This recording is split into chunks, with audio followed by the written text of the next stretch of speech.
Hey, everybody, getting set for another game on this dome stand. Back into conference as the Orange take on Virginia. Matt Park along with you, and you know this guy. It's Sean Tucker, and Tuck, looking forward to keeping it rolling here. This has been exciting stuff. The guy's 3-0, back into conference play. What's top of mind as you prep for the Cavaliers this week? Just want to come out and be 1-0 again, and looking at the Virginia team, scouting them, and seeing what we can do against them. Can't wait to hear later how you do scout an opponent. Want to get into kind of what's in the offing here for you. We had the much anticipated Sean Tucker post game tweets. We had a rare one here. Pleased with the win, not pleased with my performance. Your numbers weren't great in one of these games where you made an impact outside of the numbers. But how do you assess what your role was in the exciting win against Purdue? Just grabbing the attention. Having all the attention on me, and then having all those wide receivers and other guys, catch the ball downfield and getting open, and coming out with that win was good. There's no assists in football, but that touchdown to Isaiah Jones, a short pass, comes on a play where you are motioned into really a four wide receiver set on the right. There's a lot of traffic going that way. There was a couple other key plays in the game. It was very evident that you were the focal point of the Purdue defense. And I know nobody signs up to be a decoy or anything like that, but as it's rolling, are you understanding how that all fits in the grand scheme of things? Yeah, in the grand scheme, we came out and we got the win, and I did my part to help the team. The receiving out of the backfield we knew would be kind of a key role for you this year, and maybe a little bit more than what you did last year, which was decent. That wheel route up the sideline, how close are you to maybe hitting one of those? Because it looks like it could be a huge play. I say we're real close. It just comes down to more practicing and preparing for that. But just keep working on it. It's a mismatch in the making, right? Do you tend to have a linebacker on you there? Who's watching you, and what are the things that are in your mind on a play like that? I say it's mostly like a linebacker or a DN, and at that point, I'm just running my fastest and doing what I can do, and having the QB delivering the ball. Yeah, a lot of the national media, when they talk about your story, Tuck, it certainly gets attention that you ran track in the off season, and people just say blindly and take for granted he got faster. What did it really do for you, technique-wise, or if it was discipline, if it was about practicing? How are you better off from that experience specifically?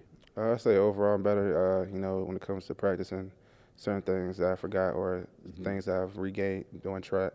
And, technique, just keep working at and getting better at my technique. And what's that, just the efficiency of your movement? I mean, typically track athletes, right, there's no wasted movement at all in terms of how they're getting their engine going. Yeah, I would definitely say so, yeah. And now you add the pads. They don't have pads in track, right? So easier said than done. And you find that that's translated for you. You're far from the first person that was a running back or wide receiver to be involved in the track game in the offseason or to use those techniques. But do you sense that they translate directly for you? Yes. I've been working on it, just trying to get faster every year, and I feel like I have. When you come into this season and everybody's talking about, wow, could Sean Tucker back it up? And your coaches even, who, especially in Coach Babers, who's not one to go out and throw big predictions out there, he's saying, hey, look, Sean Tucker is better. He's going to be better this coming year. How does that mesh with Coach Anai's philosophy in what he's trying to accomplish? Coach Anai, he's great. Him coming in with his offense and, all the plays and stuff that we have seems to work out. Well, they threw the ball so much, and it's well known that he was the coach at Virginia the last handful of years as the offensive coordinator. Last season, they had the third most passing attempts in college football. But I think down there somewhere deep in his heart, he likes to run the rock, right? Yeah, we definitely got some runs, working on some new ones, but yes. When you say new stuff, do you get excited about that? Does it feel like a new toy to think about a new concept in the offense? Yes, something that's, not the same, but a little different, yeah. Yeah, and it has to mesh with everybody else that's involved, correct? So what's your assessment at this point of the offensive line? First off, it's 5 guys who have started 3 games in a row. That's always a good sign. Yeah, those guys are definitely working. They're getting better game to game. So we'll see just how much better we got in this upcoming game. Always curious how you prepare for individual games.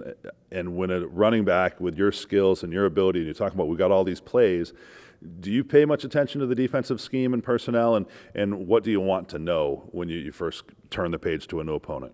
I pay attention to it. Just want to see what they're playing and then how those guys up front are and the linebackers and seeing what I can do to exploit it. Looks kind of like a similar alignment in a way. Am I right to say they have a three-man front most of the time, and or really let's call it a 3-4, that kind of bandit players, maybe a hybrid D end or linebacker? Is that right? Oh yes, that's right. Yeah. So that means what to you? Certain plays we can run. I can get to the outside. Maybe just read it a little different to get some good runs. And the more you know, the more you have a little plan for Friday night, right? Yes, sir.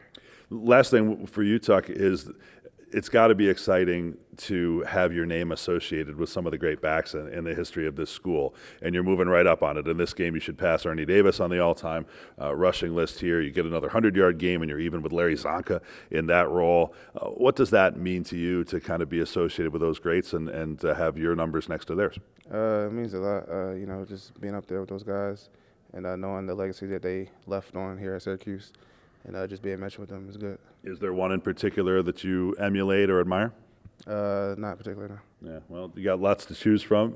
Maybe someday people will be looking up to you as the next Sean Tucker, and they want to be that. And I know you're thinking about that in that uniform 44. Tuck, best of luck this weekend as they take on the Cavaliers, okay? Thank you. That's Sean Tucker, Orange running back. It's the Cuse and the Who's on the field Friday night at 7.